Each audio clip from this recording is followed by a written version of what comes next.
خدا سے پیار کرنے کا درس دیا ہے اسلام نے، محبت بانٹنے کی، محبت وصول کرنے کی، محبت کی خوشبو پھیلانے کی تلقین کی ہے۔ ہمارا دین ہمیں نفرت نہیں سکھاتا، ہمیں پیار سکھاتا ہے۔ رسول کریم صلی اللہ علیہ وآلہ وسلم نے ارشاد فرمایا، جو لوگوں پر رحم نہیں کرتا اللہ اس پہ رحم نہیں کرتا۔ تو کوئی اگر چاہے کہ میرے پہ رحم کیا جائے تو وہ لوگوں پہ رحم کرے۔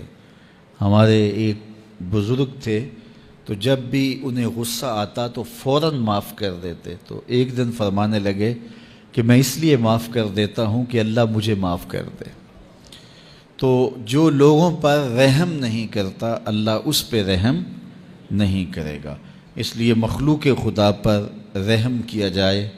وہ خاتون جس نے کتے کو پانی پلایا تھا، روایت میں آتا ہے کہ ایک عورت جس کا کردار اچھا نہیں تھا وہ گزر رہی تھی، تو اس نے دیکھا کہ کنویں کے ارد گرد کتا گھوم رہا ہے اور پانی بہت نیچے ہے۔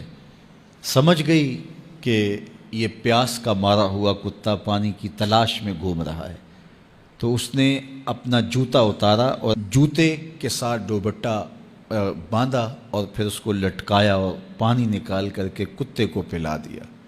اس کی زندگی تو عیبوں سے بھری تھی، گناہوں سے بھری تھی، لیکن کتے کے ساتھ رحم کرنے کے اس امر کے صلے میں اللہ نے اس کو جنت عطا فرما دی۔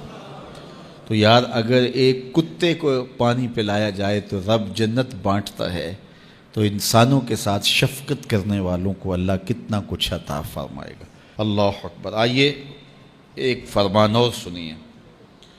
آقا کریم علیہ الصلوۃ والسلام نے ارشاد فرمایا، مسلمان کا بھائی ہے، وہ اس پر نہ ظلم کرتا ہے اور نہ کسی کو اس پر ظلم کرنے دیتا ہے، اس کو تنہا بھی نہیں چھوڑتا، لاوارث بھی نہیں چھوڑتا۔ جو شخص اپنے بھائی کی ضرورت پورا کرنے میں لگ جاتا ہے، رب ہو کے اس کی ضرورتیں پوری کرتا ہے، اور جو مسلمان کی کسی مشکل کو، کسی مصیبت کو دور کرتا ہے، اس پر آنے والی کسی مصیبت کو ہٹاتا ہے، قیامت کے دن اللہ تعالیٰ اس کی مشکلوں کو دور فرمائے گا۔ اور جو کسی مومن کا، مسلمان کا پردہ رکھتا ہے، پردہ داری کرتا ہے، قیامت کے دن اللہ اس کے عیبوں پر پردہ ڈال لے گا۔ تو کسی کا عیب دیکھو تو اس پر پردہ داری کرو، اس کو افشا کرنے کی کوشش کر کے اپنے لوگوں سے داد لینے کی کوشش نہ کرو کہ اس کو بڑے لوگوں کے رازوں کا پتہ ہے۔ اگر کسی کا راز معلوم ہو تو پردہ ڈال دو۔ پردہ ڈالنے والا اللہ قیامت کے دن اس کے عیبوں پر پردہ ڈال دیتا ہے۔ وہ آج ہی کسی نے میسج کیا تھا اور میں کچھ لوگوں کو آگے بڑھا دیا کہ میں کسی کے میلے کفن کو کیوں دیکھوں، میری اپنی قبر کے معاملے بڑے سخت ہیں۔ اس لیے اپنے آپ کو دیکھیے، اپنے اندر اتریے۔ کسی کی طرف انگلی کر کے دوسرے کی طرف نشان لگانے والا یہ بھول جاتا ہے کہ باقی ساری انگلیوں کے اشارے اس کے اپنی طرف ہوتے ہیں۔ تو کسی کی طرف انگلی مت اٹھائیے، کسی کے عیب جوئی مت کیجیے، کسی کے عیبوں سے پردہ نہ اٹھائیے۔ اس کا صلہ کیا ملے گا؟ اللہ قیامت کے دن پردہ داری فرمائے گا، اور اس دن پردہ رہ گیا تو پھر آخرت بہتر ہو جائے گی۔ ہر مسلمان کے لیے دوسرے مسلمان کا مال، اس کی عزت اور اس کا خون حرام ہے۔ اسے حق نہیں پہنچتا اس کا خون بہائے، اسے حق نہیں پہنچتا اس کا مال چرا لے یا مال غصب کر لے، اس کی اجازت کے بغیر اس کو استعمال کرے، اور نہ ہی کسی کی آبرو اور عزت پر کوئی حملہ آور ہو۔